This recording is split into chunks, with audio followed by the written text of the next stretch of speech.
बोलो जयकारा बोल मेरे श्री गुरु महाराज की जय। श्री सद्गुरुदेव भगवान की जय। गुरुमुखो, जिस समय भगवान श्री रामचंद्र जी 14 वर्ष का वनवास में रहकर अयोध्या में आए थे, तब एक दिन उन्होंने अपने नगर के समस्त पंडितों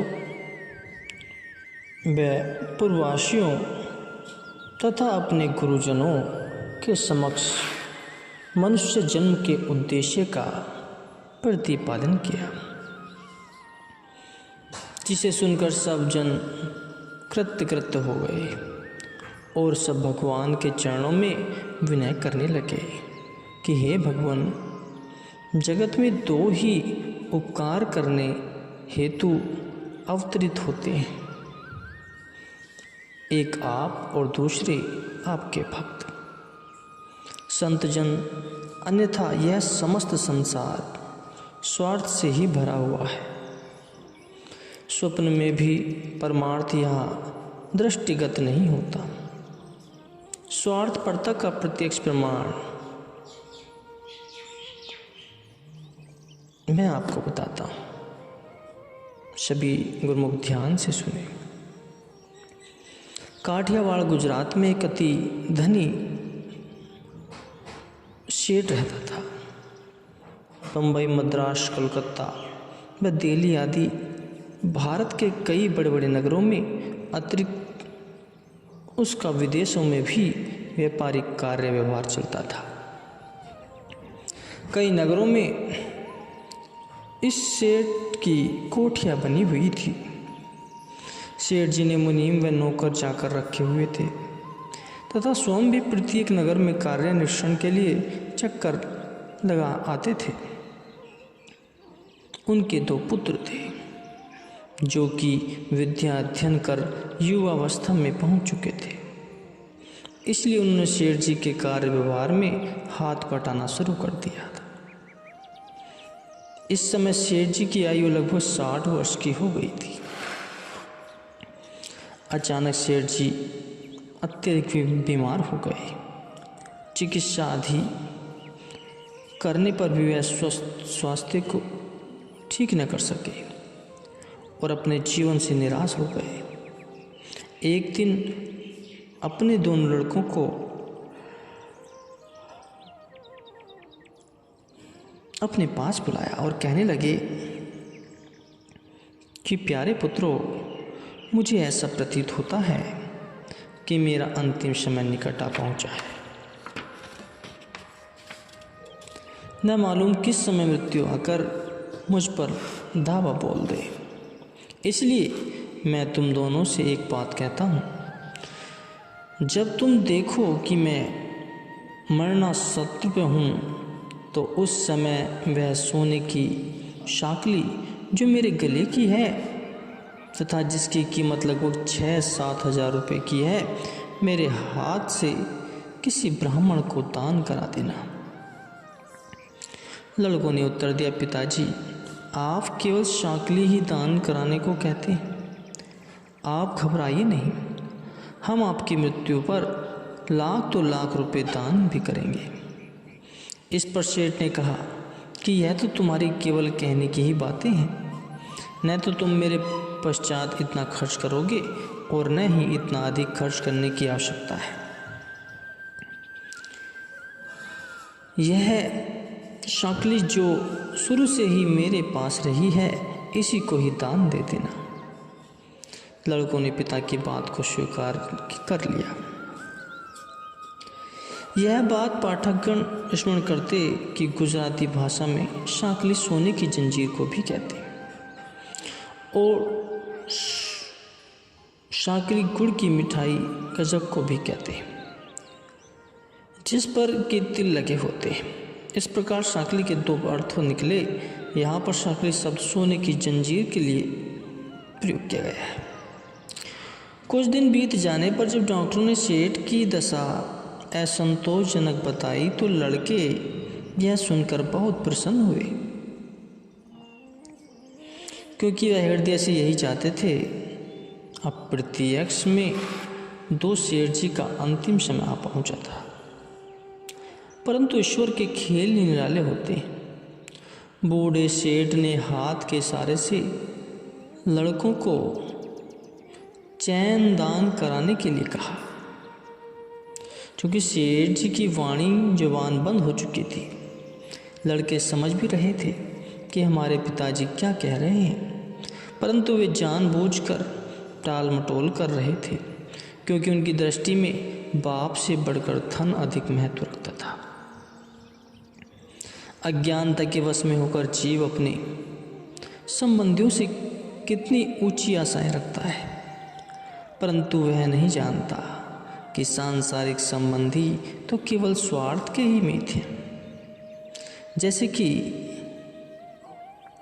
जब बूढ़े ने समझा कि यह मेरा इशारा नहीं समझ रहे, तो पुनः गले को हाथ लगाकर इशारा करना चाहा।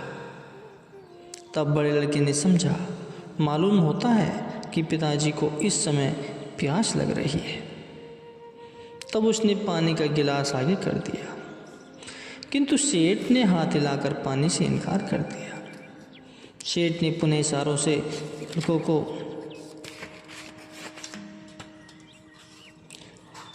चैन के विषय में समझाना चाहा, परंतु सब व्यर्थ गया। तब सेठ ने बड़े परिश्रम से जोर लगाकर अटक अटक कर एक एक शब्द कहा कि सोने की चैन। तो बेटों ने जानबूझकर कि कहीं सोने की चैन जो इतनी मूल्यवान है हमारे हाथों से न चली जाए। यह सोचकर बड़े लड़के ने छोटे से कहा, भाई पिताजी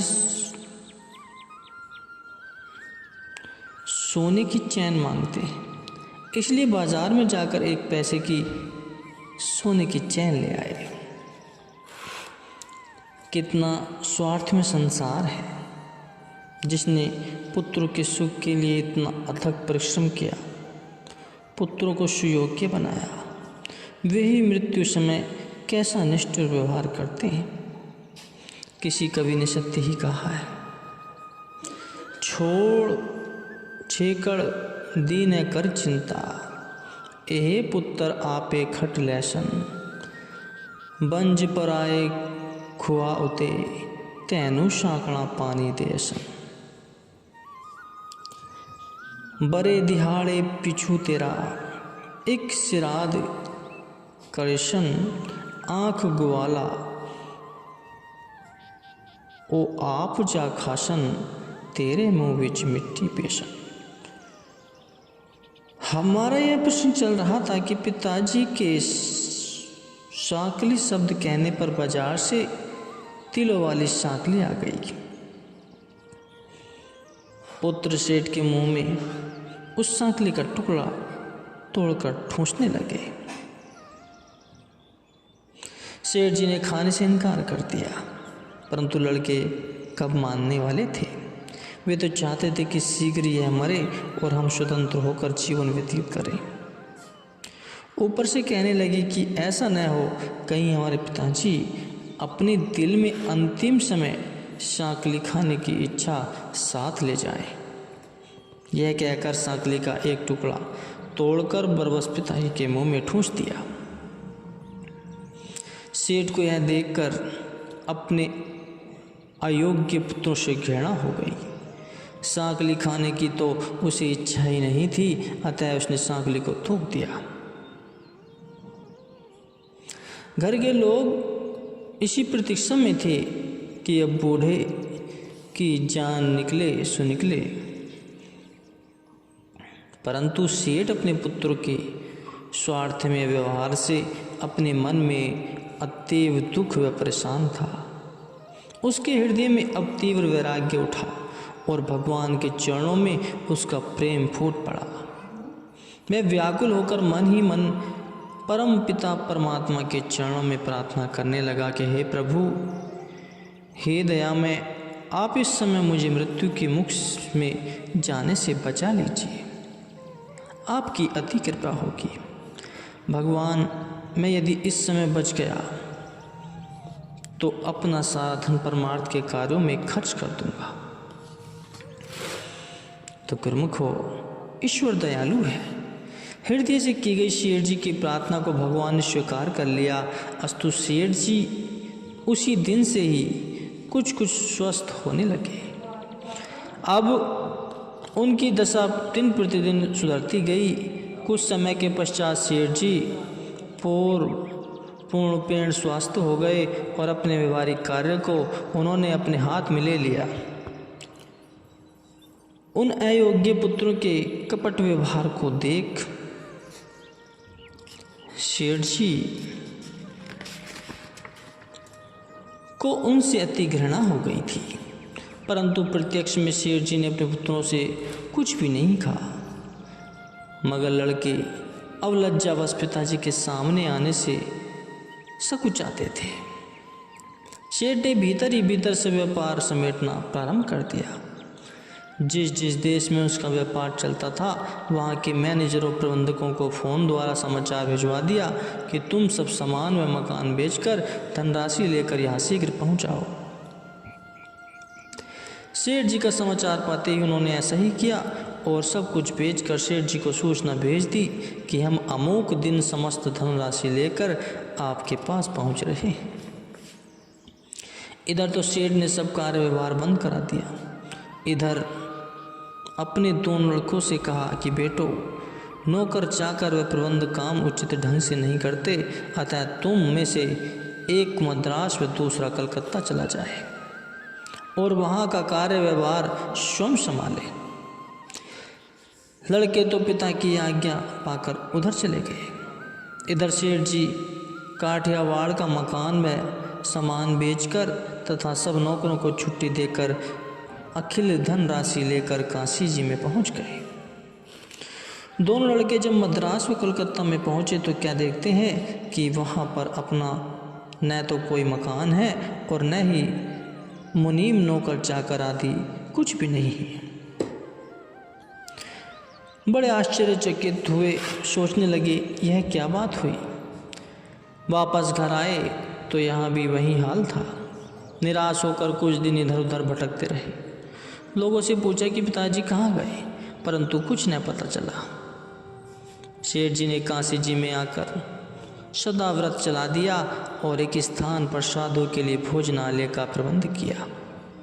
दूसरी जगह एक पाठशाला खोल दी तथा एक धर्मशाला भी निर्मित करवा दी। भाव यह है कि वे अपनी सब धनराशि संपत्ति शुभ कार्यों में लगाने लगे। अत्यधिक खोज करने पर लड़कों को ज्ञात हो गया कि हमारे पिताजी काशी की ओर चले गए। उसके बाद ये दोनों भी खोजते खोजते काशी के उस मोहल्ले में जा पहुँचे जहाँ कि शेर जी ने मकान लिया हुआ था। जब ये दोनों मकान के भीतर प्रवेश करने लगे तो द्वारपाल ने पूछा कि कहाँ जा रहे हो।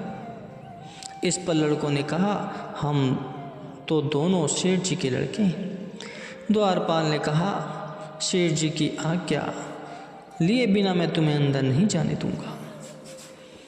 यह सुनकर वे दोनों द्वार पर ही रुक गए और द्वार रक्षक ने भीतर जाकर सूचना दी। लड़कों का आगमन सुनकर शेर ने अति दुख होकर कहा कि वे दोनों दुराचारी यहाँ भी आ पहुँचे। तुम उन दोनों को धक्के देकर यहाँ से निकाल दो। मैं इनकी सूरत तक भी देखना नहीं चाहता। शेर जी से ऐसी आज्ञा पाकर द्वारपालों ने दोनों को अपमानित करके बाहर निकाल दिया। तब लड़कों ने काशी के बड़े बड़े लोगों से मिलकर अपनी सिफारिश करवानी चाहिए और कुछ सज्जन आकर शेठ जी को समझाने लगे। परंतु जब शेठ ने उन्हें अपने पुत्रों के नीच व्यवहार करने का वृत्तांत सुनाया तब उन लोगों ने भी दोनों भाइयों को लज्जित किया और उनकी आंखें फेर ली। दोनों भाई करुण कृदंत करते हुए सबके समक्ष अपने अपराध के लिए पिताजी से क्षमा याचना करने लगे। बहुत अनुताप करने पर पिताजी ने अपने पुत्रों को क्षमा तो कर दिया और जीवन निर्वाह के लिए एवं व्यापार चलाने के लिए धनराशि भी दे दी। और हस्ताक्षर भी इस शर्त पर करवाए कि शेष आयु में भागवत भजन, साधु महात्माओं की सेवा व सत्संग तथा परमार्थ के कार्यों में धन लगाएंगे। लड़कों ने पिता की आज्ञा शिरोधार्य की और वहाँ से चलकर वे काठियावाड़ में जा पहुँचे।